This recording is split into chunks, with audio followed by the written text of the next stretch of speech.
Welcome, everybody. We've got two attendees coming in now, starting up the event, sharing out my screen.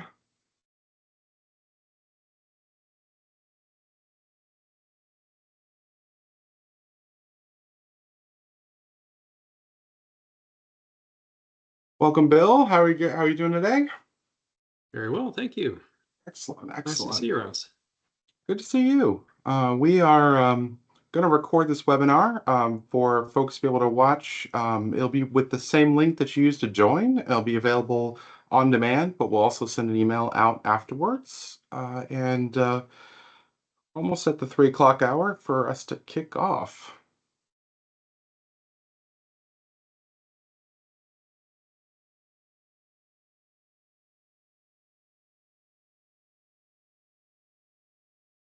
All right. For attendees watching, welcome, welcome. We're getting started in just a minute here.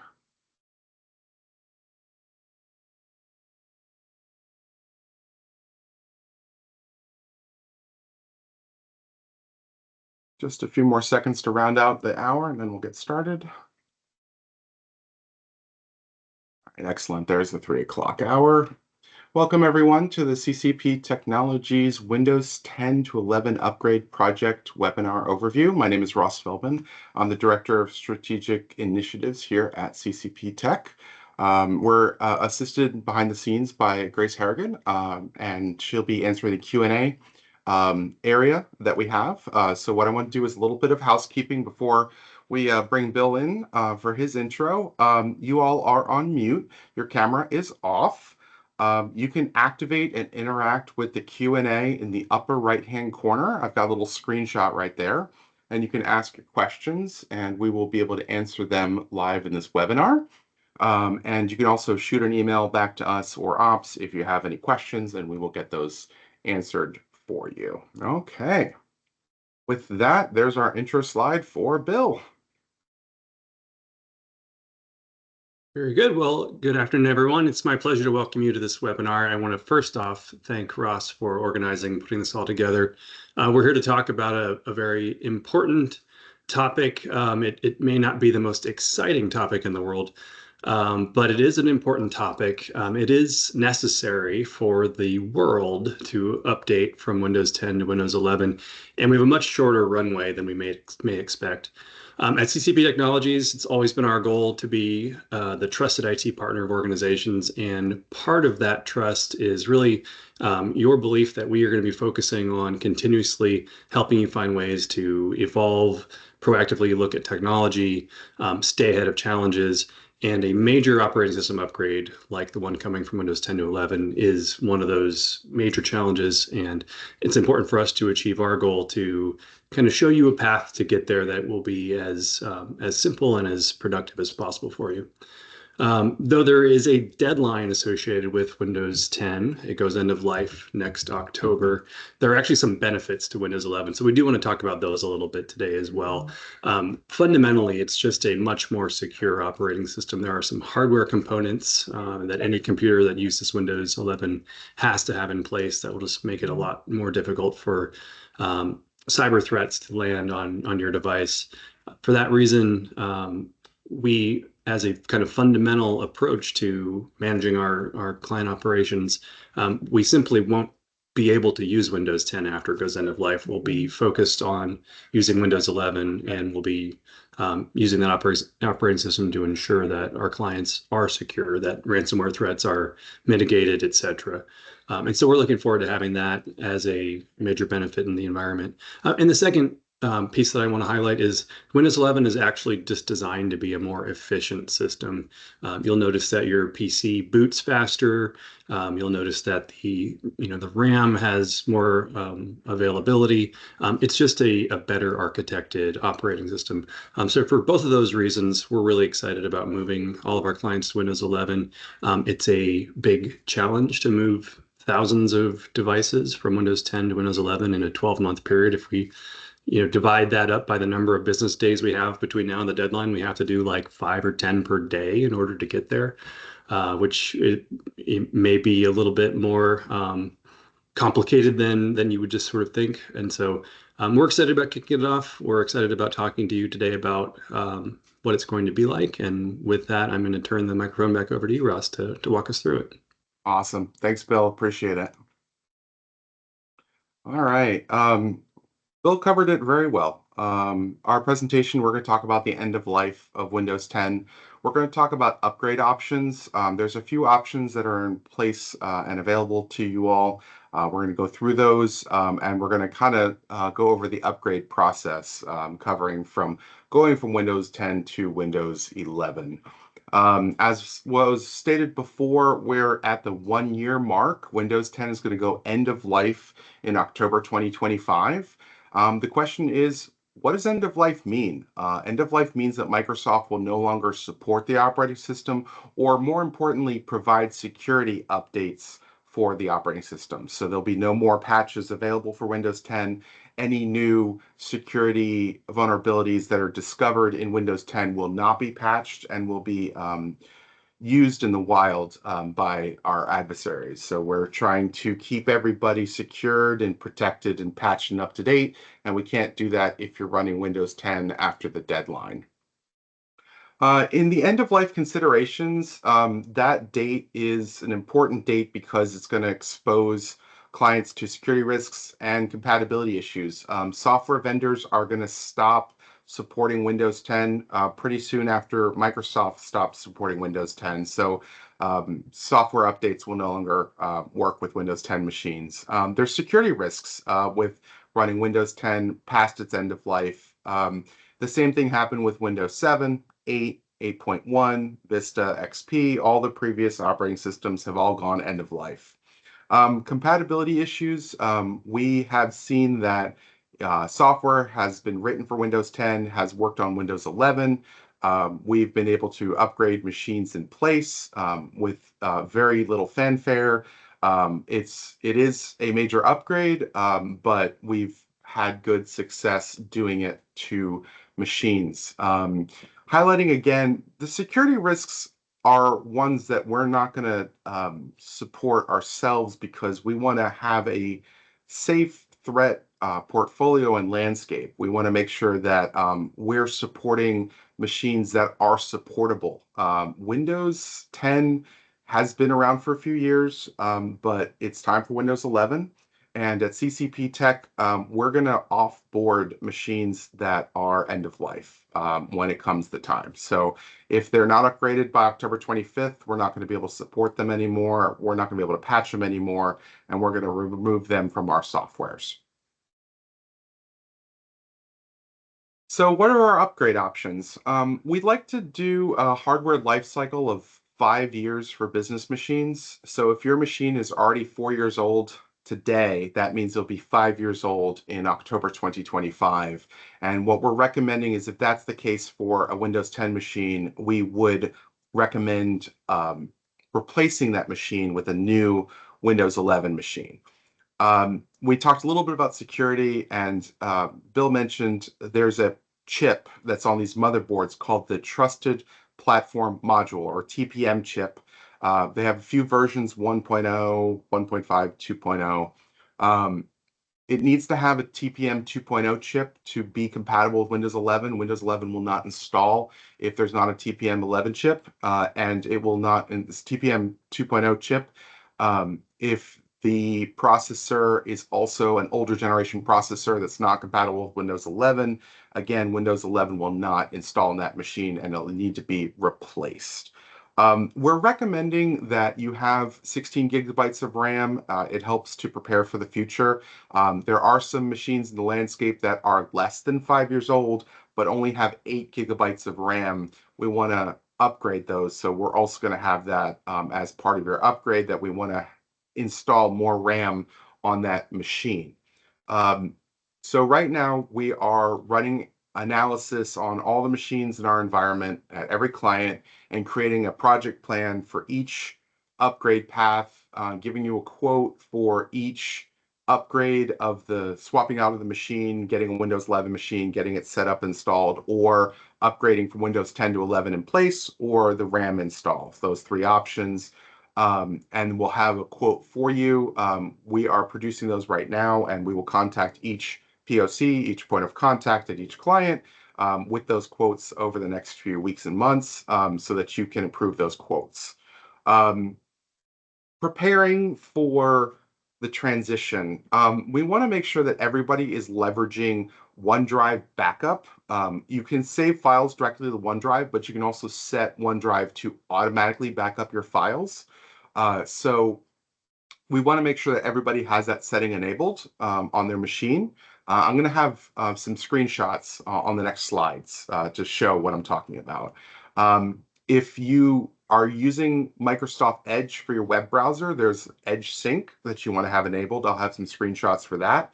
And if you prefer the Chrome browser and that's your primary browser, same thing, you want to have Chrome Sync enabled. That will mean that that data will transition from the Windows 10 environment to either the new Windows 11 machine you purchase when you sign in, or when we upgrade from 10 to 11, those files will be there. This is a screenshot of the OneDrive client on Windows. Opening the OneDrive client by clicking the blue cloud at the bottom right of your screen, then the gear settings and the settings option will bring up the settings menu. Under the settings menu, there's a sync and backup section, and under that section, there's a button for manage backup. If backups are not currently enabled, these toggles that I'm highlighting here with this arrow will be all gray and switched off. If backups are currently enabled, the blue toggle will be in the correct position and everything will say, as it says in the screenshot, backed up. I will be sending out a recording afterwards if you need to review these steps again. Always, you can reach out to support if you need help with this process. In Microsoft Edge, the default browser in Windows, you defaultly have this gray person icon and you're not signed in. When you initially set up Edge, it prompts you to sign in. Most may have bypassed that screen and continued to browse without being signed in. It's also possible that you haven't signed in a certain amount of time and you've been automatically signed out. You need to sign in again. That's this middle screenshot where it says you've got the gray person, it says not syncing, and there's a button to sign in for you to sign in again on your Microsoft 365 account to synchronize. And then when everything's honky-dory, it has your profile picture and this green text that says sync is on. So that's for Microsoft Edge. When it comes to Google Chrome, similar process, different screens. It's got a gray person in the corner, upper right. And when sync is not turned on, it presents this button that says turn on sync. You would click this button to enable sync, and then you would sign in with your Google account, or you create a Google account if you don't have one. Sometimes, similar to Edge, where it says you're signed out, it would also say paused. Not signed in, you would click on paused and click on sign in again and sign in with your Google account. And then again, when everything's honky-dory, it has your profile icon and then it says sync is on. This is just regular gray text, but you just click on that profile and it'll let you know the status of your Chrome sync. Okay, so that was preparing for the upgrade. Now, Windows 11. Windows 11 is different than Windows 10, and I'm going to highlight some changes. There are more changes than the 4 I'm going to highlight, but these are the most impactful changes. There have been changes to the start menu, which I'll have screenshots on in a future slide. Integrated widgets has been enabled, which you may remember from Windows Vista if you've been around Windows operating systems that long. Context menu, that's the right-click menu. They've changed the interface and they've enhanced snap layouts and grids. And I'll talk a little more when I get to that slide about that. The start menu most abruptly has moved to the center of the screen. You can change this setting and move it back to the left-hand side of the screen, but by default, it's in the center of the screen. It is still 4 squares, which is the Windows logo. The start menu itself has also been rearranged. As you'll see, the search bar has moved from the bottom to the top. They don't have the list of programs like they did before listed in the same fashion. They have pinned apps that you can unpin or pin to your start menu. And then you click all apps on the upper right to be able to see more apps. And it's integrated with 365 because you're logged into 365, and it'll show you recommended files that you've recently interacted with in 365. So again, the start menu format has changed. Integrated widgets, it's going to defaultly have weather and news. You may or may not consider them to be a nuisance. You can disable widgets, similar with that changing of the start menu location on the taskbar at the bottom. But what you have the option to do is be able to interact and see these tiles. They used to be integrated with the start menu. They decided at Microsoft to separate them out into their own dedicated widget space. Okay, we did get a question in our Q&A. It goes back to sync. Do you recommend going to everyone's PC to make sure sync is enabled? Yes, I do recommend bringing it up in a all hands meeting or a staff meeting as an item to remind people, and review it in a staff meeting. If you would like to visit each machine to verify, it's a good thing to verify now, so sync does happen, and then in the future before the upgrade is scheduled, to check it again. So thank you for asking that question.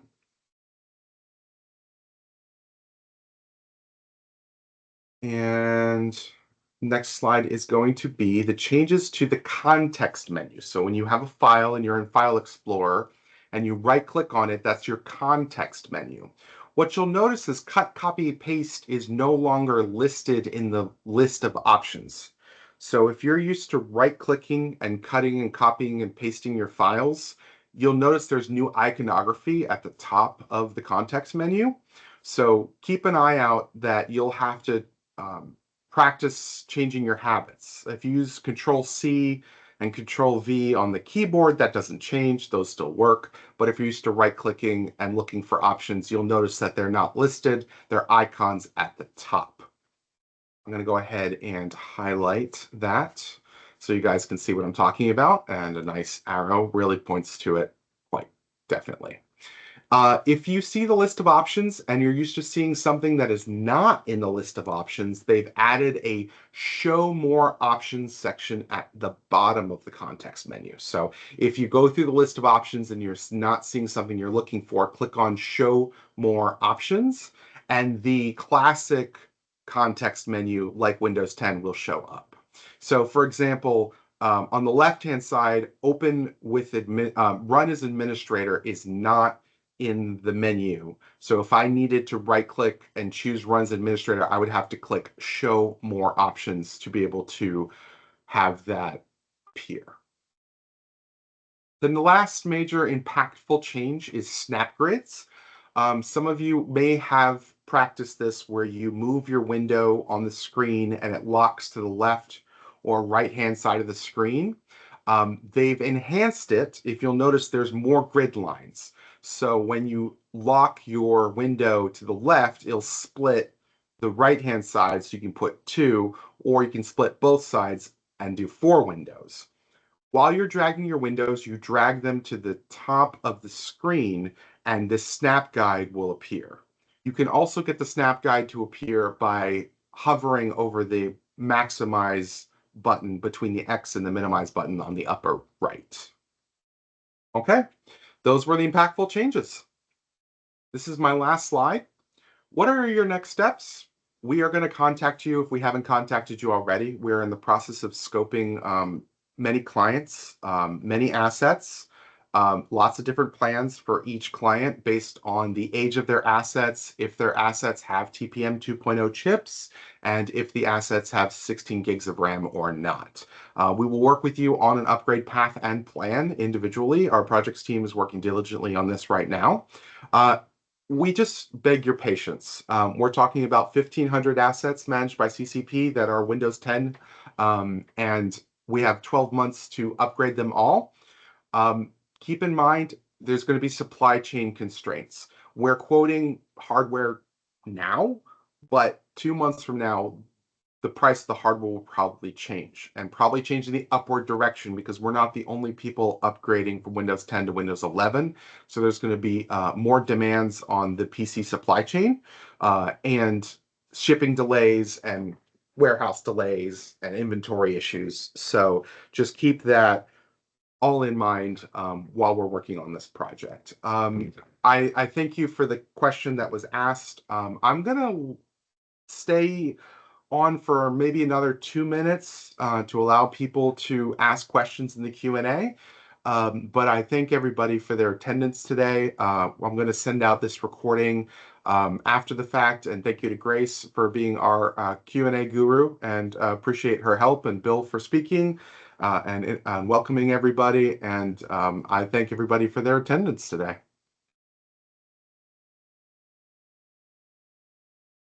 Okay, so the question was asked about the server OSs. So we're talking about desktop OSs. The server OS Server 2012 went end of life already. 2019 still has some more time on it. So this is specifically scoped to Windows, the desktop application.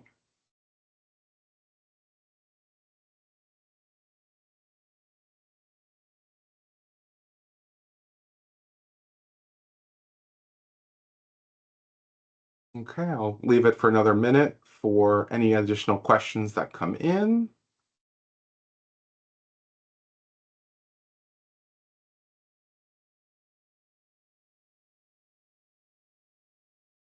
Most excellent. Okay, everybody. Thank you again. Reach out to Ops. We've sent you an invite to this. Please share this recording with others. Bring it up in staff meetings early and often. And we are looking forward to these projects with you all. Thanks. Have a great day. Thank you, Ross. Thanks, Grace. Thank you. Bye, guys.